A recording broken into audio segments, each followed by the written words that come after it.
Hi, Laika! Si Mama Chona to. Lahat sila tinatawag akong Mama Beshi. It's up to you. Hindi mo ako kilala, pero nakilala na rin kita sa picture. Kasi palagi nilang minimension. So, congratulations! At welcome to the new world, new chapter of your life. So, ang wish ko lang sa'yo, payo ko lang sa'yo na kasi, di ba, nasa bagong chapter ka. So, patience, God should be in the center in your relationship.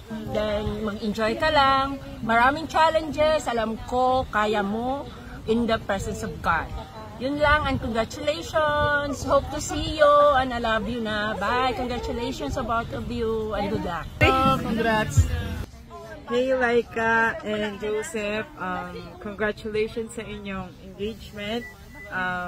I pray na your relationship will be blessed by the Lord, and yun lang, sabi nga nila magmahalan daw kayo and put God in the center of your relationship.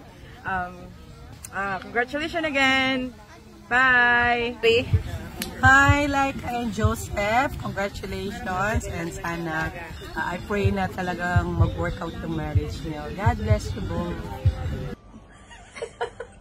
Tawa muna para masaya. Hi, Laika, Joseph. Congratulations. Ikaw na, yan lang naman. Wala naman akong gustong sabihin. Mag-ingat kayo lagi. God bless. And hope na magiging masaya kayo lagi. Ang pag-aasawa, hindi yan biro. Siguro naman alam nyo yan. For life commitment sa isa't isa, sa partner mo. Kaya kung kayo ay may mga pagdadaan ng problema, dahil parte yan ng buhay natin, pag-usapan ha, para masaya ang lahat. Love you! Congrats! Congratulations, Ate Laika and Kuya Joseph. I hope you have a great life. And yun lang, congrats. Bye! Hi, Laika. Akin ang kay Night, ibigay ka. To Ate Gemma. Anay, do you want this or hot dog? Wish you all the best. And why? looking forward na sana happy ang marriage mo. Kumusta ka? Good luck. Laika, Joseph, congrats sa inyong dalawa. Basta kung kayo talagang dalawa, pag kayo nagsama, huwag kayong mag-aaway. Kailangan laging masaya. At yun lang, pag-ihin yung trabaho para dumami ang pera at makautang kami. Okay, congratulations again.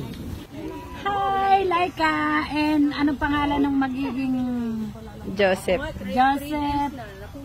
Congratulations sa inyo. Sana kayo magmamahalang maigi. At kayo lang talaga ang lahat ng lulutas ng inyong magiging problema kung meron. Congrats! Love you! Bye-bye! Congratulations, Laika and Joseph! Good luck!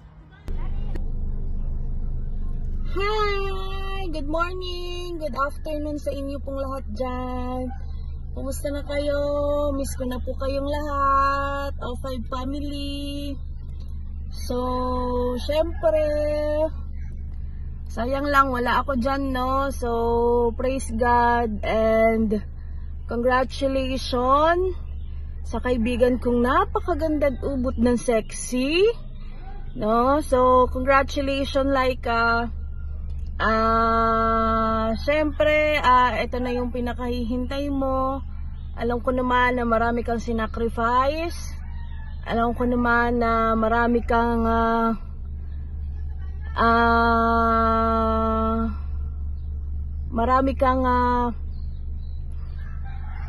tawag doon, marami kang pinaubaya, no, para lang matupad mo o maano yung kagustuhan ng Diyos o yung pinagpipray mo, no. So congratulations, sayang lang wala ako dyan. Pero syempre masaya naman ako sa kung anong meron ka ngayon. Masaya ako dahil syempre nakilala mo na yung the one mo. So congratulations sa inyo ni Joseph, at palagi kayong mag-pray at patuloy kayo na gabayan ng Diyos sa lahat ng desisyon niya sa buhay, no? So God bless you and I miss you all. I miss you all. Hi mga pastor! course, love you, miss you. Mwah, mwah, mwah. Laika, Joseph, congratulations. Best wishes para sa inyong dalawa. Laika, ano pangalan nun? Joseph. Congrats. Ang sasabihin ko, yung pag-aasawa hindi madali yan. So, siguro ready ka na, kaya si Laika, mahal na mahal namin, kaya dapat alagaan mo rin. Mahalin mo kung ano mang problema, pag-usapan nyo, hindi natadaan sa away agad, tapos iwalay, kailangang mahaba ang pasensya, at saka lagi nyung isipin na yung pag-aasawa hindi parang kanin na kapag mainit iluluwa mo pag ayaw mo na. So, kailangan pag-aralan lahat ng bagay, pag-usapan, at saka huwag niyong kakalimutan na ilagay si Lord sa gitna niyo. Congrats, mag-ingat kayo palagi. Yun lang. Laika and Joseph, congratulations to both of you. Masayang-masaya ako para sa inyong dalawa. And I pray na mas lalo pang tumatag ang pagmamahalan nyo sa isa't isa at pagmamahal nyo at paglilingkod para sa Panginoon. God bless you both and congrats ulit. Love you, Laika. Hi Laika, hi Joseph, congratulations. Now you're engaged and I know you're planning to get married soon. And masasabi ko lang na palagi ko sinasabi din na put God first in everything that you do. Whether sa personal man yan or in both of you. Huwag niyong kakalimutan na i-put si God sa center ng relationship nyo. And, you know, na when you love God first, everything will be fine. Everything will be okay. Because alam natin na nasa sentro siya ng relasyon nyo. And, yun nga, honor God to everything that you do and love each other. Of course, understand each other. And hindi ko naman alam kung ano yung feeling ng mag-aasawa or ng may asawa. But, syempre, I learn in a lot of relationship, whether sa nakikita ko sa mga taong nasa paligid ko, and hindi madali ang pagkakaroon ng kapareha. Kasi you are both different person and you will join together. And alam mo yun, magiging isa kayo. So, mag-a-adjust kayo sa isa't isa. So, yun lang. Wish you all the best and may God bless your relationship. And, of course, bring the glory and the honor to God. So, yun lang. Bye! Love you! Hello dyan sa Ofay. Kumusta po kayong lahat? Miss you all. Sobrang happy po ako para kay Laika nung nalaman ko po na magpo-propose si Joseph sa kanya.